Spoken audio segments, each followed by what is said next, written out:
Yo, what's up mga ka-treasure? Habicon Philippines visits Festival Mall. So, Lano the Collector here to join and participate in this event. And hopefully we can find some gems to add in our collection. Let's go! So, we are here now in the event area. So, kasama natin si Cobb, si Son, si Jim, si Grambo, and si Rose to look around kung anong meron dito sa Habicon event na ito. And as you can see, start pa lang ng place, marami na agad makikita. Like action figures, t-shirts and all. And andito si Son and si Jim, nag-uusap sila about collectibles. And si Cobb na kanina pa nag-ikot pero wala pa rin daw siyang nakikita. So ikot pa tayo.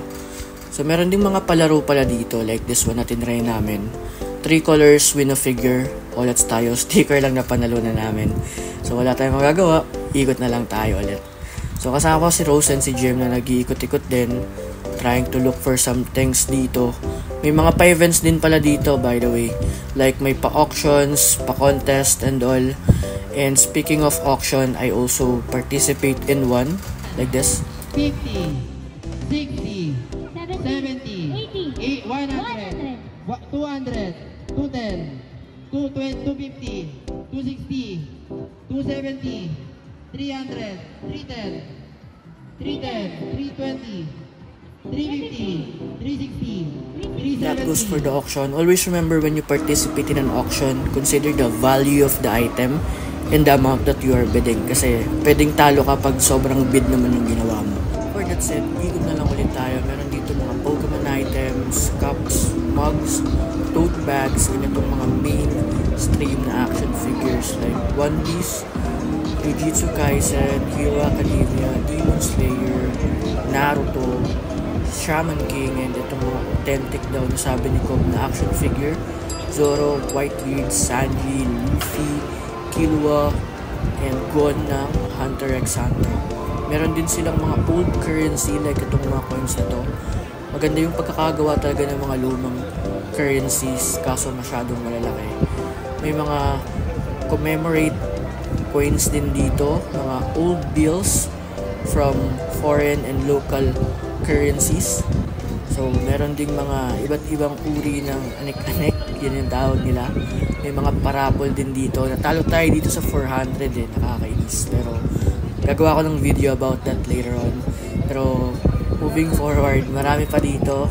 Like itong mga chibi bobblehead items. So, may sinabi si Cobb about this one. Pero, meron pang iba. Like, ayan yung mga naka-display sa taas. Gundams, Demon Slayer stuffs, and many more. So, dito naman sa side na to, may mga cups and mugs. Itong pinaka nauuso ngayon na nasa ulo na bibe or ducks. Meron din sila niyan.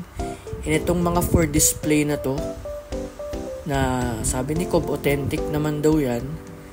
And I think authentic kasi naka-protective case pa eh. Diba? Ang angas. Lalo na tong mga DC characters na talaga naman kung titignan mo yung details niya, napakaganda. Si Aquaman and si Green Lantern yung naka-display dito sa portion ng event na to.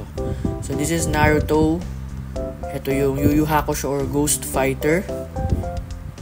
And sa baba niyan is this random, I don't know kung anong anime ito, pero complete set. Hashira, ito naman.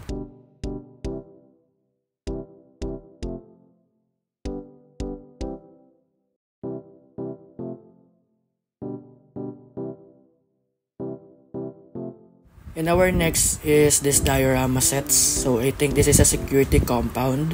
Then this is a urban home something. This is a famous hotel, Sogo Hotel. So everyone knows that, I think.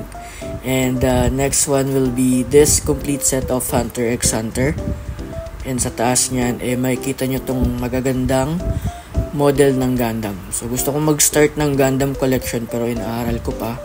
But this collection here ng One Piece, like tong si Sabo na sobrang naangasan talaga ako.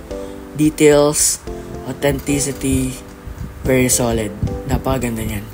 And next one is itong si Usopp. Maganda rin yung details nung kay Usopp. Maganda rin yung pagkakagawa, pagkakahulma. And napaka-realistic din kung titignan, pero mas maganda pa rin talaga yung kay Ace. So, medyo talagang vinidyohan ko to kasi ang angas niya. Then the other things na meron dito, like ayan, yung mga Hot Wheels, authentic cars, cards, meron dyan. So, maganda rin naman tong Hot Wheels for collection. May mga t-shirts and stuff din. So, overall, ang dami talaga pwedeng ikutan. Kahit maliit lang yung venue and event, pero marami pa rin. Nag-enjoy si Cobb, si Son, si Jim, si Grambo, and si Rose sa pag-ikot dito.